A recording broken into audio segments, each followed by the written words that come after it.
എറണാകുളം ഉപഭോക്തൃ കോടതിയിൽ വന്ന ഒരു കേസിനെ കുറിച്ചാണ് ഇവിടെ പരാമർശിക്കുന്നത്.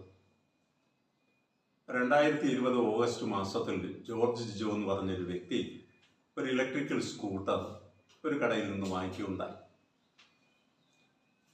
അതിന് വാറണ്ടി പീരീഡൊക്കെ ഉണ്ടായിരുന്നു. 59,990 രൂപ കൊടുത്തിട്ടാണ് ഈ ഇലക്ട്രിക്കൽ സ്കൂട്ടർ വാങ്ങിയത്.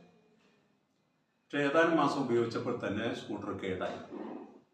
ആ കടക്കാരനെ സമീപിച്ചു. കടക്കാരൻ പരിശോധിച്ചപ്പോൾ അത് ബാറ്ററിയുടെ തകരാറാണെന്ന് കണ്ടെത്തുകയും ബാറ്ററി ശരിയാക്കി കൊടുക്കുകയും ചെയ്തു.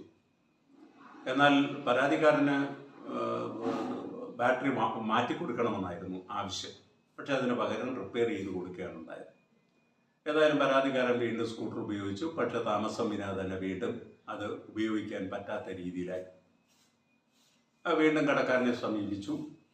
അത് മാറ്റിക്കൊടുക്കാൻ സാധിക്കില്ല എന്നുള്ളൊരു നിലപാടാണ് അവരെടുത്തത്. കമ്പനിയിൽ ഇദ്ദേഹം എഴുതി.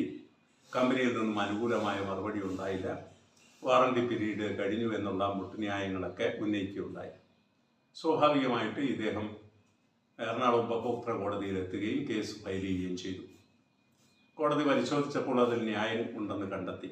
കാരണം ഇദ്ദേഹത്തിൻ്റെ വാറണ്ടി പീരീഡിലാണ് ഇദ്ദേഹം 2 പ്രാവശ്യം കടയിൽ സമീപിച്ചതെന്നും കത്തുകൾ എഴുതിയതെന്നും മനസ്സിലാക്കി. അതിനുള്ള രേഖകളൊക്കെ അദ്ദേഹം ഹാജരാക്കി. കോടതി ഇതിൻ്റെയൊക്കെ അടിസ്ഥാനത്തിൽ 33,000 രൂപ നഷ്ടപരിഹാരമായി കൊടുക്കണമെന്ന് ആവശ്യപ്പെട്ടു.